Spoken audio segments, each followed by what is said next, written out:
हर हर महादेव। हम कैसे इंसान हैं? क्या ये सभ्यता है? क्या ये एक सभ्य समाज है जिसमें हम रहते हैं? हमें किसी दूसरे व्यक्ति का ओपिनियन हमसे एक्सेप्ट नहीं होता। हमें किसी दूसरे व्यक्ति का जो विश्वास होता है, जो उसका बिलीफ होता है, हम उसको बर्दाश्त नहीं कर पाते। हमसे कोई भी चीज़ बर्दाश्त नहीं होती, चाहे वो किसी व्यक्ति की तरक्की हो, चाहे वो किसी व्यक्ति का एक उन्नत जीवन हो, चाहे कोई व्यक्ति एजुकेशन लेवल पे हमसे आगे निकल जाए, चाहे कोई व्यक्ति भौतिक सुख-सुविधाओं में हमसे आगे निकल जाए, हमसे ये सारी की सारी चीज़ें एक्सेप्ट नहीं होती। और सबसे बड़ी जो क्वालिटी हम अपने अंदर देखने की कोशिश करते हैं, वो है दूसरों में कमियाँ निकालने की। हर एक व्यक्ति के दिमाग में सिर्फ़ एक ही चीज़ घूम रही होती है कि मैं सबसे बेस्ट हूँ, मैं ही सबसे समझदार हूँ और मेरे से बढ़िया इंसान इस दुनिया में कोई है ही नहीं। और इसी जद्दोजहद में, इसी सोच के साथ, इसी विचार के साथ और इसी मानसिकता के साथ हमने एक ऐसा समाज बनाया है, जिस समाज के अंदर भौतिक लेवल पे तो बहुत तरक्की हुई है। आज हमारे पास लाखों करोड़ों की गाड़ियाँ हैं। दिल्ली में, हिंदुस्तान में, मेट्रोपॉलिटन सिटीज़ में, इंडिया में करोड़ों रुपए की गाड़ियाँ लोग लेके घूमते हैं और लोगों की अच्छी खासी इनकम भी है। एजुकेशन लेवल पे, एजुकेशन नहीं, एक एक एक एक सोशल एजुकेशन लेवल पे हम लोगों ने बहुत अच्छी अचीवमेंट भी करी है। टेक्नोलॉजिकल लेवल पे हम लोग बहुत आगे निकल चुके हैं। लेकिन क्या हमने एक ऐसा समाज बनाया है जिसको हम एक सभ्य समाज, जिसको हम एक सिविलाइज्ड सोसाइटी कह सकते हैं? ये आज भी एक बहुत बड़ा सवाल है। कहीं से मेरे पास एक सवाल आया कि क्या हम सभ्य समाज में रहते हैं या फिर क्या हम एक ऐसे समाज में रहते हैं जो पूरी तरह सिविलाइज्ड है? तो मैं कहूँगा कि अभी हम उस लेवल पे नहीं आए हैं।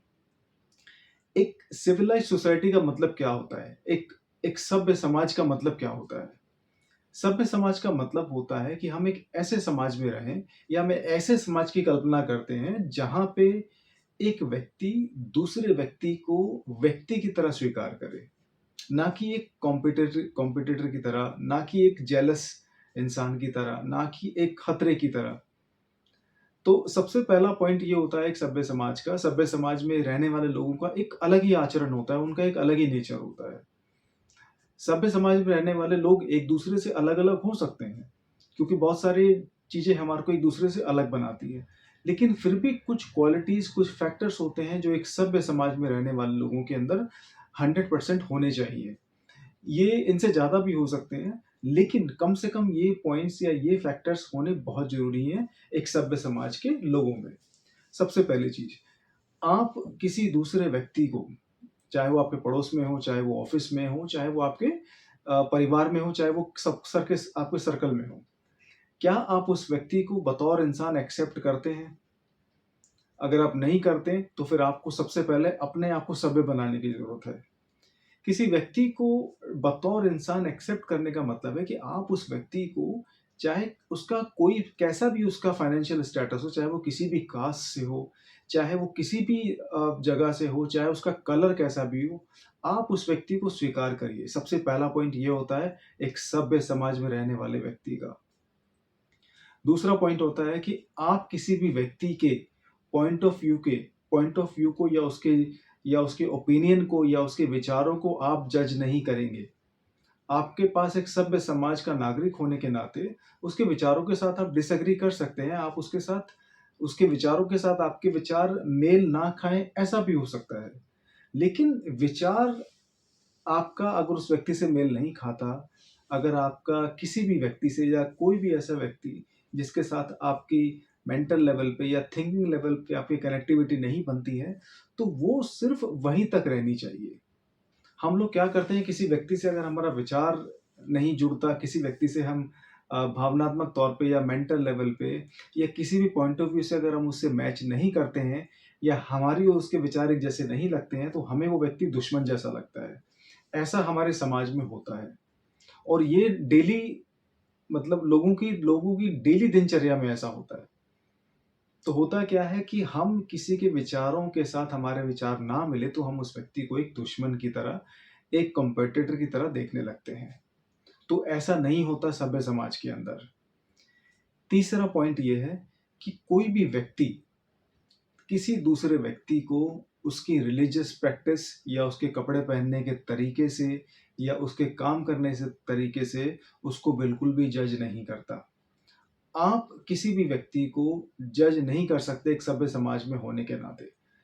और अगर आप ऐसा करते हैं तो समाज तो बहुत बड़ी चीज़ है, आप खुद भी एक बेहतर इंसान नहीं हैं, आपके अंदर भी बदलाव की ज़रूरत है। कोई भी ऐसा व्यक्ति जो समझदार होगा, जो सभ्य होगा, जो समाज की वैल्यू के प्रति थोड़ा-सा भी संवेदनशील होगा, वो दूसरों को जज नहीं करेगा उनके प्रोफ़ेशन के बारे में या उनके कपड़े या उनके वेशभूषा के पहनने के तरीके से या फिर किस धर्म में या किस देवी-देवता को या किस भगवान को मानते हैं या किसी को नहीं भी मानते हैं, चाहे वो नास्तिक हैं।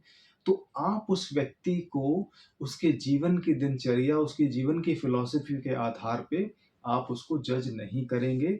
अगर आप करते हैं तो आप खुद भी सभ्य नहीं हैं। चौथा और सबसे इम्पोर्टेंट पॉइंट जो मौजूदा बहुत सारे एग्ज़ाम्पल्स हैं समाज के पतन के, चाहे वो मिडल ईस्ट का एग्ज़ाम्पल ले लो, चाहे हमारे पड़ोसी देश का एग्ज़ाम्पल ले लो, चाहे किसी भी देश का एग्ज़ाम्पल ले लो, ऐसे समाज का पतन होने का कारण ये पॉइंट है।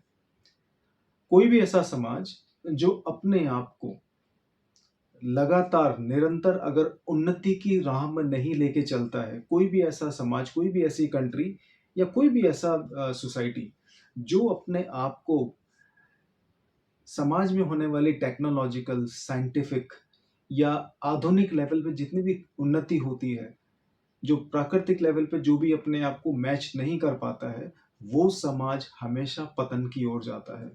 उदाहरण के तौर पे आप समझ गए होंगे मैं किस चीज़ का एग्ज़ाम्पल लेने की कोशिश कर रहा हूँ। तो बहुत सारे हमारे मतलब पड़ोस में मतलब बहुत सारे नहीं, कुछ एक देश ऐसे भी हैं, जिन्होंने आधुनिकता और उन्नति को बिल्कुल नकार रखा है और वो अपने विचारों में बिल्कुल कट्टर हैं और उनको लगता है कि अगर हम आज से लाखों या हज़ारों साल पहले या कुछ हज़ार साल पहले वाली मान्यताओं को आज भी अगर मानेंगे, तो उन्हीं मान्यताओं के आधार पे हमारे को समाज में उन्नति आएगी या समाज में कुछ बदलाव आएगा, तो ये बहुत बड़ी गलतफ़हमी है। जितने भी उदाहरण, जितने भी एक सभ्य समाज या एडवांस सोसाइटी को आप स्टडी करने की कोशिश करेंगे, तो आपको मिलेगा कि जितने भी एडवांस सोसाइटीज़ हैं, उन्होंने नेचर के साथ, समाज की रिक्वायरमेंट के साथ और इंसानों की ज़रूरतों के साथ अपने आप को कदम से कदम मिलाकर चलने की कोशिश करी है। अन्यथा समाज एक इंसान की रिक्वायरमेंट के अनुसार या उसके मुकाबले पीछे रह जाता है। और उसी का कारण होता है कि हम पिछड़े लोगों में या ऐसे समाजों की पिछड़े देशों में गिनती होती है, पिछड़े समाजों में गिनती होती है। तो सबसे इम्पोर्टेंट पॉइंट ये है एक समाज की उन्नति करना बहुत ज़रूरी है और उन्नति उन्नति की जाती है समाज में रहने वाले लोगों से।